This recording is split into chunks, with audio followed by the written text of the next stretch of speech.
Hello বন্ধুরা, কি অবস্থা সবার, কেমন আছেন? আজকে আবার অনেক দিন পরে একটা লং ভিডিও নিয়ে হাজির হলাম আপনাদের মাঝে। তো কেমন আছেন অবশ্যই জানাতে ভুলবেন না। কন্টেন্ট মনিটাইজেশন ভাই, যারা পাইছেন তাদের তো ভাই লাকি কপাল। খালি একটা কথাই বলবো তাদের উদ্দেশ্যে, ভাই একটু কেয়ারফুলি কাজ করেন, ফেসবুকের গাইডলাইন মাইনা কাজ করেন। কারণ যেহেতু একবারে সহজভাবে আপনাকে কন্টেন্ট মনিটাইজেশন দিয়ে দিয়েছে, আবার সেইভাবে সহজভাবে নিয়েও নিতে পারে। বর্তমানে কিন্তু প্রচুর পরিমাণে আইডি হ্যাক হচ্ছে। তো আপনার আইডিটা যদি সুরক্ষিত রাখতে চান, কোনো লিঙ্কে চাপ দেবেন না ভাই। কোনো ধরনের কোনো লিঙ্ক যেগুলো মানে আপনার কাছে সন্দেহজনক মনে হবে সেগুলোতে চাপ দেবেন না। আর একটা কথা বলে দিই, আপনার সন্দেহজনক লাগবে না এরকমও হতে পারে। দেখা গেছে মেটার একটা ফটো দিয়ে, একটা মেটার যে লোগোটা আছে, মেটার লোগো দিয়ে একটা প্রোফাইল ফটো তৈরি করেছে। সেই প্রোফাইল ফটো দেখে আপনাকে আপনার ফেসবুকে নোটিফিকেশনে একটা নোটিফিকেশন চলে আসছে। ঠিক আছে, এরকমটাও হতে পারে। একটা নোটিফিকেশন চলে আসছে আপনার আইডিতে, তো আপনি ওই নোটিফিকেশনে যদি একবার চাপ দিয়ে দেন, তাইলে ভাই আপনার কিন্তু আইডি হ্যাক। মানে নোটিফিকেশনে চাপ দেবেন না, নোটিফিকেশনে চাপ দিয়ে আপনি ভিতরে ঢুকলেন, ভিতরে ঢোকার পরে বলতেছে যে আপনার এটা করতে হবে, ওইটা করতে হবে, আপনার আইডিতে সমস্যা, আপনার আইডি সমস্যা করার জন্য এই লিঙ্কে ক্লিক করুন।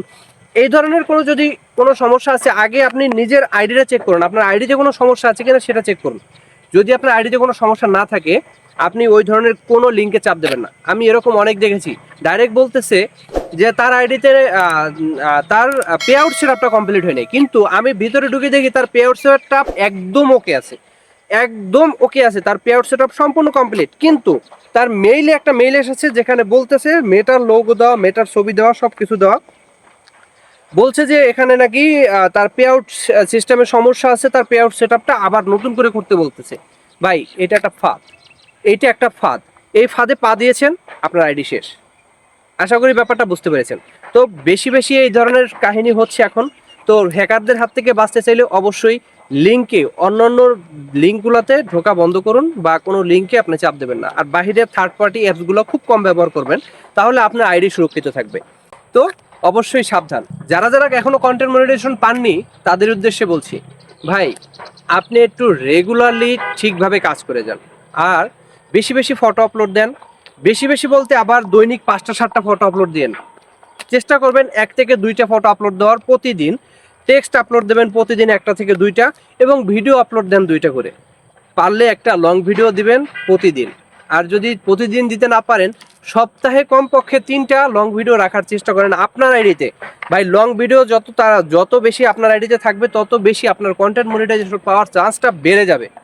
তো সময় নষ্ট না করে এখন থেকে শুরু করুন লং ভিডিও আপলোড দেওয়া। আর যদি ভালো লাগে ভাই, আমার এই ছোট্ট ইউটিউব চ্যানেলটি সাবস্ক্রাইব করতে ভুলবেন না। অবশ্যই সাবস্ক্রাইব করে পাশে থাকবেন, লাইক কমেন্ট শেয়ার করে দেবেন। যদি আপনার কাছে ভিডিওটা ইনফরমেটিভ বা ভালো লাগে, অবশ্যই শেয়ার করে দেবেন। তো কন্টেন্ট মনিটাইজেশন পাওয়াটা কিন্তু এতটা সহজ না। যেভাবে সহজে মানুষ পেয়েছে, তো সেইভাবে সহজে কিন্তু আবার নিয়েও নিতে পারে। তো অবশ্যই সাবধান থাকবেন, যেন কন্টেন্ট মনিটাইজেশন যেটা পেয়েছেন সেটা যেন এত তাড়াতাড়ি না যায়। তো ভিডিওটা বেশি লম্বা করতে চাচ্ছি না, বেশি লেন্দি করতে চাচ্ছি না। আজকে ছোট্ট শর্ট ইনফরমেশন নিয়ে আপনাদের মাঝে হাজির হয়েছি।